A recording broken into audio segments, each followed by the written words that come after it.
Hello everybody, I'm HPL from HPL TV, and today we're going to be talking about PETA. Now, the whole Steve Irwin situation got me curious, so I decided to take a deeper look into their Twitter, and I found some stuff that annoyed me. Now, before we get too deep into this, I just want to let everybody know that I support what PETA stands for. I think animal abuse is bad, and they're spreading a good message. However, that doesn't mean that they can't be criticized, because oh boy, I have a lot to say. Now, the first issue that I have with PETA is they're complaining on Twitter. They constantly retweet these things about how circus animals are abused and stuff like that. Just contexts and industries where the animals are abused, which is messed up.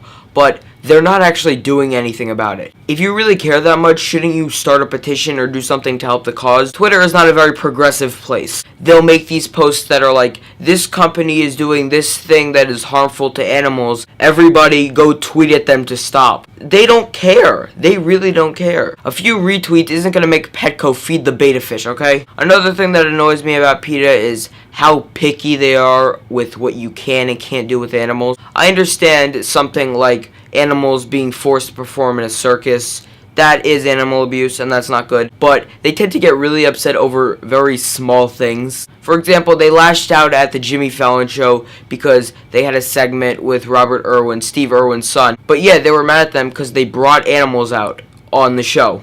So they put out a series of tweets regarding this, and I'm going to read them to you.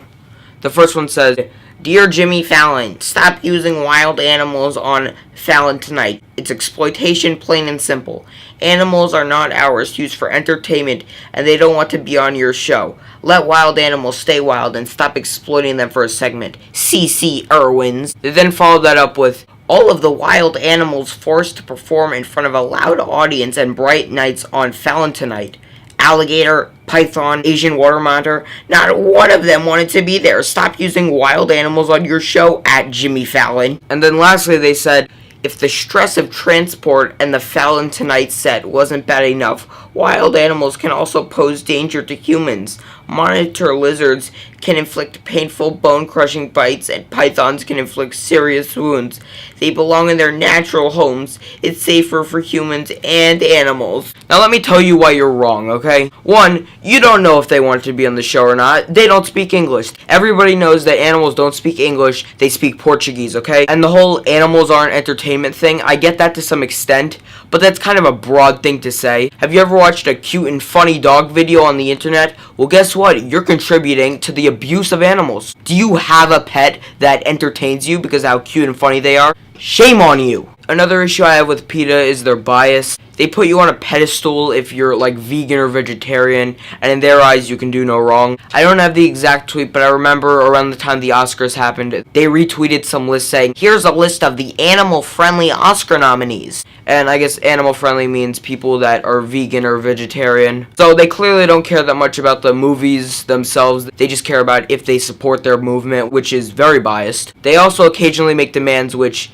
I think is a little funny, but a little annoying. "Dear Pizza Hut, we want vegan cheese and jackfruit pizza too. Please, bring it to the States. Love, hungry American vegans." You can't have it both ways. You can't eat cheese and be vegan. Oh, but it's vegan cheese. I don't know what that means. That sounds disgusting. No one's forcing you to eat Pizza Hut, okay? If you don't like it, don't eat it. The world does not revolve around you. Not everyone's gonna make accommodations for you. I think it's selfish to want food accommodations unless you're either allergic to it or you don't eat it for religious reasons. I think those are the only two times when it's okay to ask for some sort of accommodation. I also looked at their YouTube and found this gem. It's called Last Longer.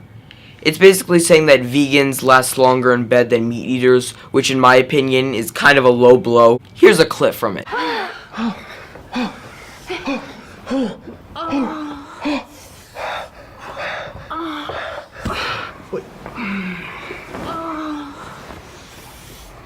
Look at that loser meat eater. What was that, like 10 seconds? He can't satisfy that girl at all. It's probably because he eats meat. Yeah, there's no other contributing factors to it at all. None. But you see those two vegans? Look how much passion they have. If you become vegan, you'll be going all night. Now, before I end this video, I want to show you one more clip from their YouTube channel. It's called If Vegans Said the Stuff That Meat Eaters Say. So there was this couple and they fed their baby meat and the baby died. Wait, what? Oh, no one has ever said, oh yeah, if you feed your baby vegetables, they'll die. It's a little bit hard to figure out what they're saying because you kind of have to reverse it in your head. It's like, okay, meat, vegetables, because they're doing an opposite scenario. But no one says any of this. Do you care if I eat this in front of you? Okay, the reason we ask that is because more often than not, you're not okay with it. Oh, please don't murder that animal in front of me. Would you eat that dog? No, that's not, no, no, that's not the same thing. Eating a burger, eating a dog. Yeah, because we all keep cows as house pets. Let's just say that you're flying over the Atlantic Ocean and the plane starts to go down and you're like, this is not good. We're in the middle of the ocean. And then the plane crashes and you make it to an island and some of the bodies wash up too, but then the ocean takes away the bodies and you can't eat the bodies and there's no meat around. Like, would you eat a coconut? No. Are you implying that meat eaters are cannibals? Again, jumping to conclusions. Well, that person's eating a burger. They must crave human flesh. How can you tell if someone eats meat? Don't worry, they'll tell you. Yeah, but it's true. You don't have the ability to shut up about it. Like, I'm not against veganism. Do what you want. But don't talk about it. Unless it's absolutely necessary, please don't bring it up. No one cares. Being vegan is not a replacement for a personality, okay? No, I always feel like any meat eater I've known just smells weird.